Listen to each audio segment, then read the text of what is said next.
Have you ever just sat back and wondered what it would be like to do it all again? The things that you would do differently. Now, I typically don't fall into this mindset. I honestly believe that everything happens for a reason, and I wouldn't say that I regret anything in my blog or my business, even though I have made a ton of mistakes. I know that everything has happened for a reason. I had to make those mistakes to get to where I am today. But I saw a few YouTubers share YouTube videos talking about if they were to start their channel all over again, what they would do differently when starting their YouTube channel. And I just thought that that was so fascinating. And I was like, you know what? If I was to start my blog all over again, there are definitely some things that I would do differently. So if you are looking to start a blog, I am going to share with you what I would do to start a successful blog and some tips on how to make your beginner blog successful. When I decided that I was going to launch a blog, the first place I went was Pinterest, and I feel like that's where a lot of bloggers go. But when you go on Pinterest and you search how to start a blog, you're going to end up finding a lot of blog posts talking about how you can start a blog in less than 10 minutes, or how you can start a blog for only $4, or maybe even for free. And of course, you're going to see so many blog posts talking about how you can make a profitable blog, like the first month blogging, how you can make a successful money-making blog.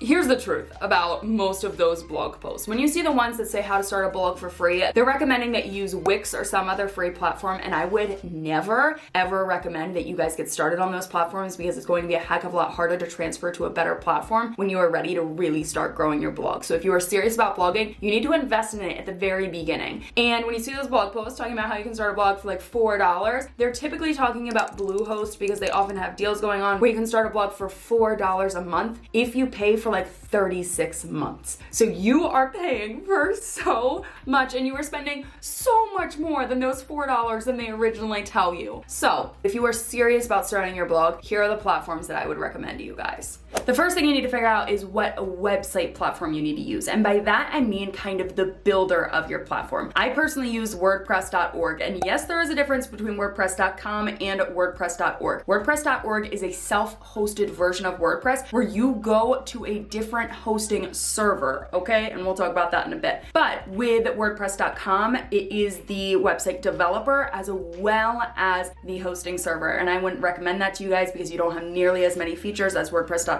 And if you're looking to grow and you want to start a serious blog, you definitely want to just get on WordPress.org from the very beginning. Now, once you have that figured out, you need to decide who is going to be your hosting server or your hosting platform, or who's going to host your domain, your website, whatever. You understand what I'm talking about here. And you've probably heard of Bluehost a million times. I'm sure you've heard of Bluehost because I feel like everyone is an affiliate of Bluehost, and honestly, I'm an affiliate of Bluehost as well. That is where I started my website. Actually, full story, guys, I accidentally bought a WordPress.com site. After 90 days, I had to transfer it to get a WordPress.org site. But Bluehost was actually the first place where I had my domain hosted. Now, I'm going to keep it real with you guys and tell you that I am now using GoDaddy, and I would highly recommend GoDaddy as your hosting server for your website. But before you even choose which platform you're going to use, because you can buy your domain through Bluehost, you can buy it through GoDaddy, you can honestly buy your domain almost anywhere online. Just Google how to buy a domain. It is so easy. But if you are starting your website, I would recommend just doing it on your hosting server or your hosting platform already. It's just going to make your life a little bit easier, and sometimes they include the domain for free if you are signing up for their hosting services. But you need to figure out what your domain is going to be. And if you do not know what your domain is, it is your URL. So, you know, the address, the www that people would type in to find you, it is that. And you want to make sure that you think of something that you are going to be proud of years down the line.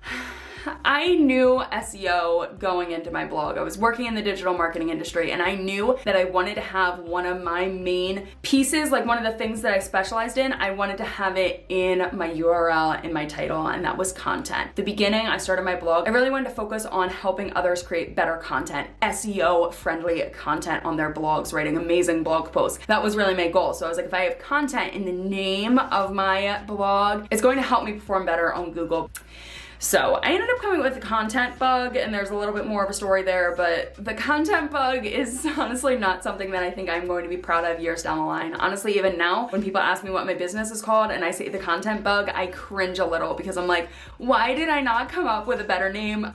Honestly, if I could go back, I would just choose my own name as my website domain. So before you purchase a domain that you are going to regret, make sure that you think it through. And as a pro tip, Google it ahead of time. When you Google the content bug on the internet typically means a problem, an error. So there are a lot of things where people are searching for bugs on the internet, and It's not like, if I could change one thing, I would definitely go back, I would Google my name ahead of time and possibly change it to something better.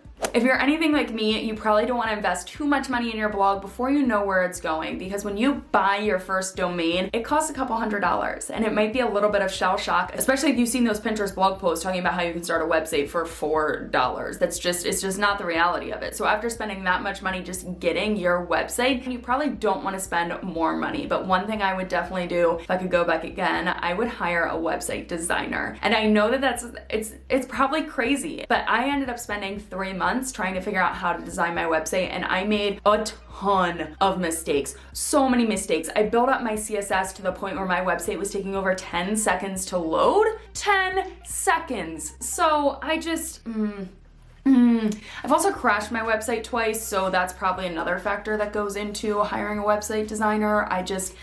I'm not a website developer, and there's a few little tweaks that you'll probably want to make within like the widgets and your footer and your sidebar and the customize section. There's going to be some things that you're going to want to change, and if you have the money to, I would definitely say invest in a website designer from the very beginning. It's going to save you time, and it's going to save you problems that could eventually come up in the future.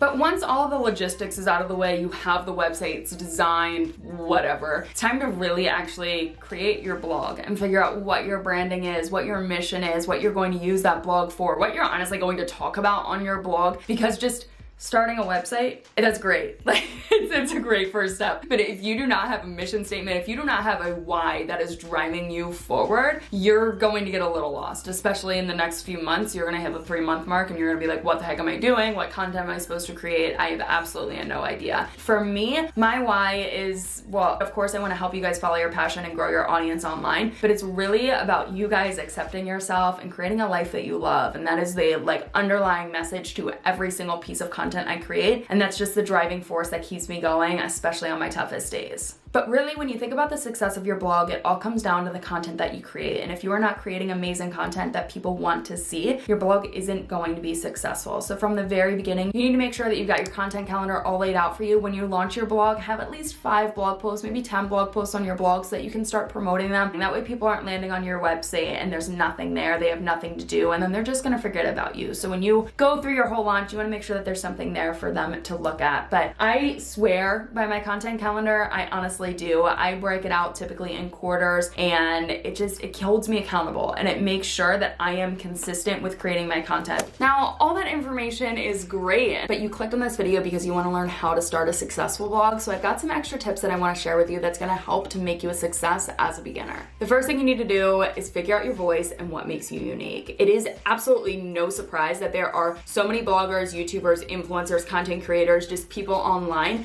trying to be heard. So how the heck do you stand out in that big sea of people? You gotta make sure that you have a unique voice and that you're sharing something different that other people aren't sharing. It can be so hard getting started. You want to grow. You want people to see your content. So of course you're gonna follow trends, or you're gonna look at what is successful for other people, what blog posts have really hit it off for them. You're going to do that, and that's fine, but you need to make sure that you are being unique in some sense. And whether that is your voice, letting your personality shine through your blog posts, your videos, if you are really good at sharing your personality or your sense of humor, do that. Don't sound like a robot. Don't try to make everything pretty and perfect and paint a picture of yourself that just isn't true. Share yourself, and that's really going to help you stand out. But if you have no idea how to let your personality shine through, the best thing you can do is create content that no one else is sharing. Number 2 is to determine your target audience. And I know that this is kind of boring, but when you write your blog post, you want to think of the one person that you are writing to. So when I write my blog post, honestly, I would write to a younger version of myself. I would write to that girl. And I think it is so important to have your target audience already laid out, because it helps to keep you focused in the content that you are creating, and it makes a bit more of a personal connection with that one person that you are trying to reach. And if you can make an extreme connection with that one person, you're going to end up making an extreme connection with so many other people, and that's really going to help you grow. I talked about this a little bit already, but tip number 3 would be to create content consistently. If that is weekly, create it weekly. If you want to share blog posts twice a week, share blog posts twice a week. But one thing that is extremely important with your consistency is to make sure that it is something that you can keep up for a long time. So if you create a content calendar and you plan on sharing 5 blog posts a week, just know that you might get to a point where you are burnt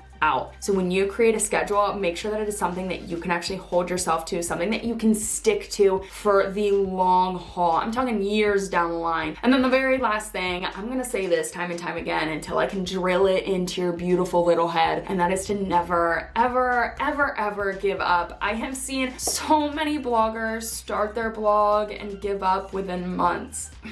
It breaks my heart. It honestly breaks my heart because they started a blog for a reason. They thought it was gonna be maybe a passion project of theirs or something that they could do full time or whatever their reason was for starting it. They clearly started it for a reason, and after a couple of months or maybe even a year, they gave up because they weren't achieving the things that they wanted to achieve. And that just, it saddens me. Never give up on yourself, because honestly, there are so many people in the world that are gonna tell you no, that won't believe in you. And if you don't believe in you, that is going to hurt you more than anyone else not believing in you. So stick to it. Stay the course, and just trust me, it will be worth it in the long run. And that is it for this video. So I hope you guys liked it and found it helpful. If you did, please give it a thumbs up and subscribe to my channel while you are down there. If you have any other questions, if you are either a new blogger, maybe you're starting a blog, let me know in the comment section down below, and I'll try to get back to you guys, or maybe create another YouTube video here soon answering some of your questions. As well as, if you have a blog, include that in the comment section, because I'd love to show you guys a little extra love. So thank you so much for being here. I'm gonna go. Bye guys. Does that make sense? I think that makes sense. I think I wanna like bring you guys over here. Love it. Redo.